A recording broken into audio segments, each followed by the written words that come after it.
அண்மை செய்தியை பார்த்து வருகிறோம். நீதிமன்ற உத்தரவை நிறைவேற்றாத குமரி மாவட்ட முதன்மை கல்வி அலுவலருக்கு சிறை தண்டனை விதிக்கப்பட்டிருக்கிறது. அது குறித்தான ஒரு அண்மை செய்தியை தற்பொழுது பார்த்துக் கொண்டிருக்கிறோம். முதன்மை கல்வி அலுவலர் மற்றும் மாவட்ட கல்வி அதிகாரி ஆகிய இருவருக்கும் 1 வாரம் சிறை தண்டனை விதித்து நீதிமன்றம் உத்தரவு பிறப்பித்திருக்கிறது. அது குறித்தான ஒரு அண்மை செய்தி. இது தொடர்பான விரிவான விவரங்களுக்காக இணைகிறார் எம்முடைய செய்தியாளர் நாகேந்திரன். நாகேந்திரன், வணக்கம். நீதிமன்ற உத்தரவு குறித்தான விரிவான விவரங்களை வழங்கலாம்.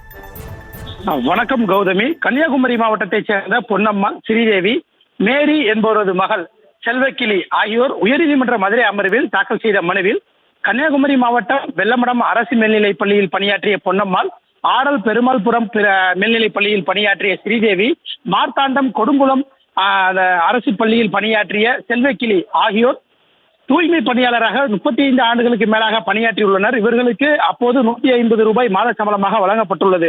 இவர்கள் கடந்த 2011ஆம் ஆண்டு ஓய்வு பெற்றுள்ளனர். இந்த நிலையில் தங்களுக்கு அரசு விதிமுறைகளின் படி பணி வரன்முறை செய்து தங்களுக்கு வழங்க வேண்டிய ஓய்வூதிய பண பலன்களை உள்ளிட்ட ஓய்வூதிய தொகையை வழங்க கோரி உயர்நீதிமன்ற மதுரை கிளையில் கடந்த 2023ஆம் ஆண்டு மனு தாக்கல் செய்திருந்தனர்.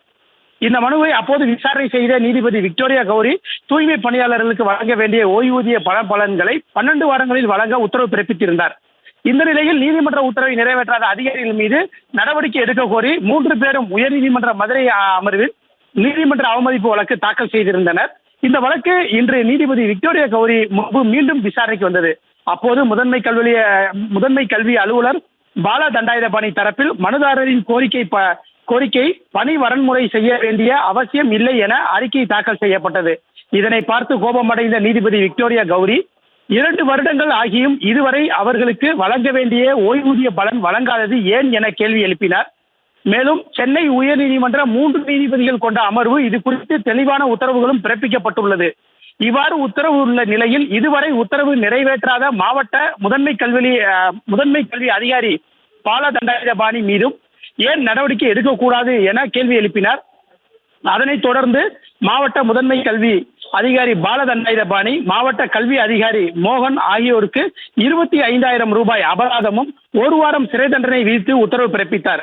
அதேபோல் நீதிமன்ற அந்த உத்தரவை பிறப்பித்த அந்த உத்தரவை 2 வாரங்களில் நிறைவேற்றி அதன் அறிக்கையை நீதிமன்றத்தில் தாக்கல் செய்ய வேண்டும் என உத்தரவிட்ட நீதிபதி நீதிமன்றத்தில் ஆஜராகி இருந்த மாவட்ட முதன்மை கல்வி அதிகாரி பால தண்டாயுதபாணியை உடனடியாக நீதிமன்ற பதிவாளர் முன் சரண்டர் ஆக வேண்டும் எனவும் உத்தரவு பிறப்பித்திருக்கின்றார் கௌதமி. விவரங்களுக்கு நன்றி நாகேந்திரன்.